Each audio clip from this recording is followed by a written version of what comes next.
is a brief demo of how my final project is supposed to run.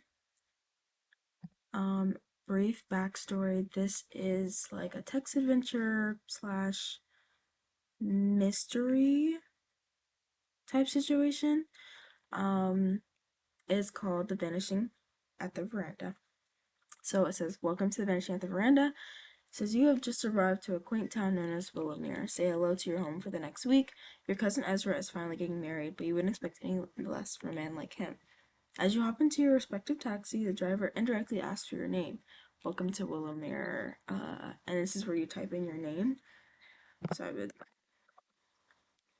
oops. And it takes my name and adds it into the story and says, "Welcome, Carmen. Where to?" And this just gives a little, like, storyline of the main character. Um, just her little, just like a little, dialogue and like moment to kind of like add more setting and like depth to the story. So this taxi driver doesn't really have a role other than to cause confusion and mystery. So this is just a car ride from the airport to the inn, which is called the Veranda, which is why it's the Vanishing at the Veranda.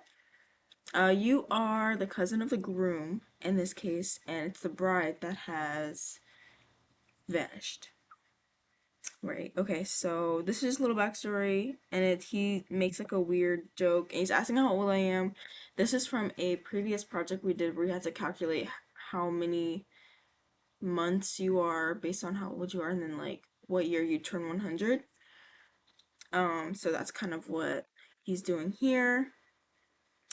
Um, Sorry, it's a lot of story. I kind of went crazy with it, but that's back up here is the age, and then he tells me like all this, and I just thought it added a kind of like a fun, quirky thing to the driver to give him a little more background since he doesn't really play like a role.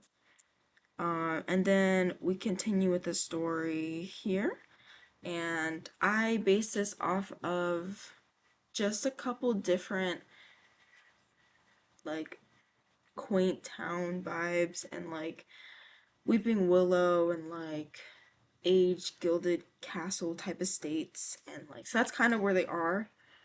Um, and we have this is like Jay is a taxi driver, and I'm just putting him in the settings. He's like a part of the setting. He's not really like a character, I guess. Um, Things keep going, and he says, "I beg you to be careful. Whatever you do, do not forget." So that's kind of where like the mystery comes in, and that's the only role he plays is to like add suspense and mystery to the story, and just have that in the back of the user's mind.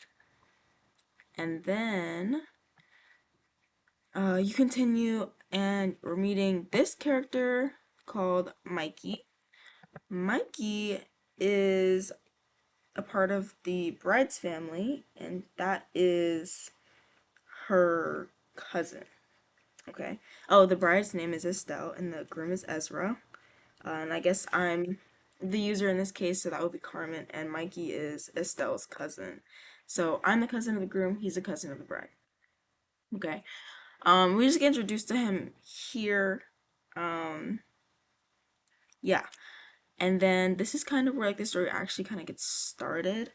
With this first scenario.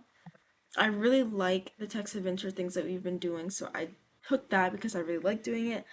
And this is where like the point system and the decision making comes in for the user.